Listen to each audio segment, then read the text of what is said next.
Hey, welcome everyone. We are here to talk about comparing the past and the present tenses in English. Past tenses in English, present tenses in English, but keep in mind that this can be confusing because although the languages are similar in many ways, the way that past and present works in English and the way it works in Dutch are very different, almost the complete opposite.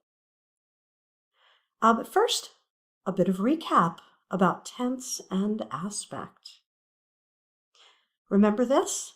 All right, what we see here is on the left side, past, present, future, time, understood by all humans. Along the top, in yellow, we have simple aspect. In red, we have continuous aspect. In purple, we have perfect aspect. So we also have these hybrid tenses, past perfect continuous, present perfect continuous, future perfect continuous, but we can also just have the regular old variety, past simple, present simple, future simple. You know, if you look at this table, you'll see the logic behind how time and aspect work in English. And if you're still struggling with this, have a look at my other video about tense and aspect.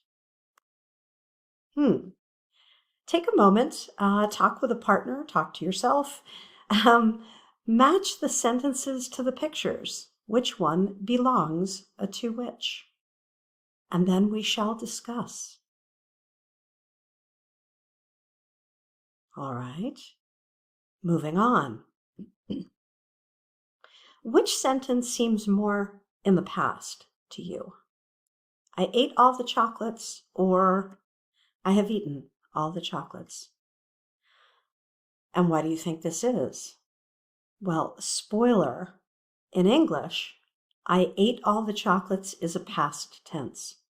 I have eaten all the chocolates is actually a present tense. Here, if you look, you see that it's present perfect.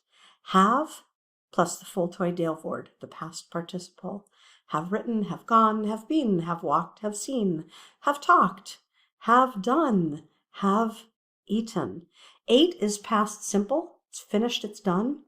Have eaten is more of a present tense. Let's take a look.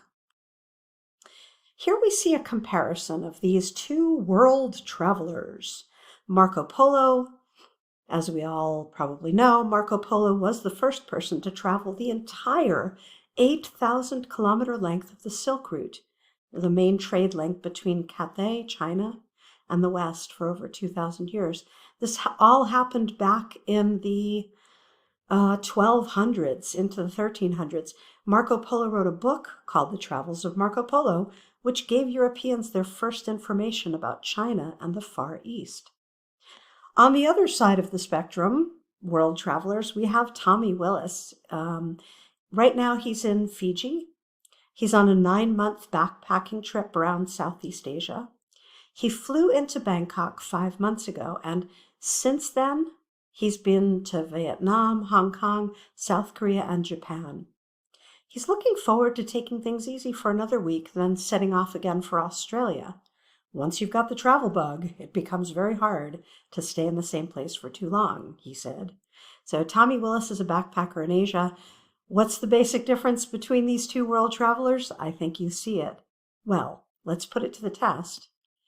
I'd like you to read the first and last paragraphs of these articles about Marco Polo and Tommy Willis, and then match the sentences with the correct person. I would like you to pause the video while you do this. Feel free to talk to a partner or talk to yourself, and we will discuss your answers.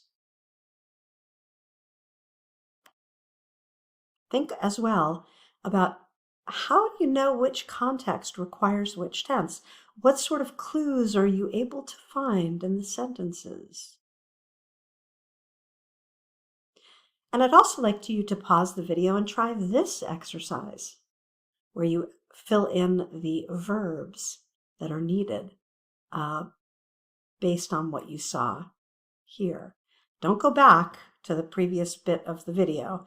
Try it without looking back. Try it from memory, all right? And we will discuss your answers and the logic behind how all of this works in English. A little bit of further practice. I'd like you to take a few minutes, work together, talk to yourself, translate the following sentences, which are real sentences that I have heard over the many millions of years I have been teaching this bit of grammar. Translate, and we will discuss.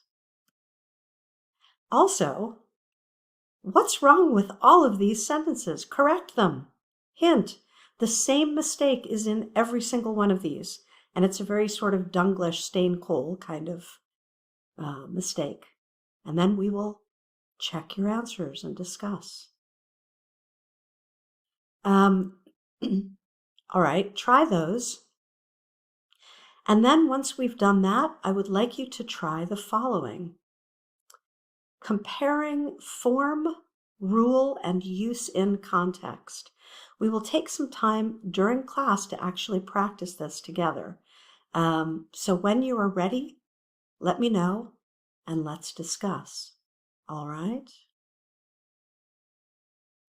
This is useful exam practice, folks. When you are ready, let me know and I will come round and help you. Here you see some model answers. Feel free to pause the video and have a look.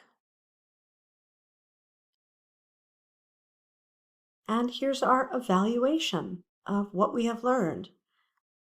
By the end of this session, you should be able to label the present and past verb tenses, or verb forms according to tense and aspect. You should be able to explain how the choice of a particular verb form influences meaning. And as further practice, we're going to write summaries, approximately 50 words, in which you explain the difference between these A and B sentences. And you're going to use the format shown on the previous slides. That is form, rule, use in context. All right? When you're ready, let me know and I will come round and help you. And for now, thank you for watching.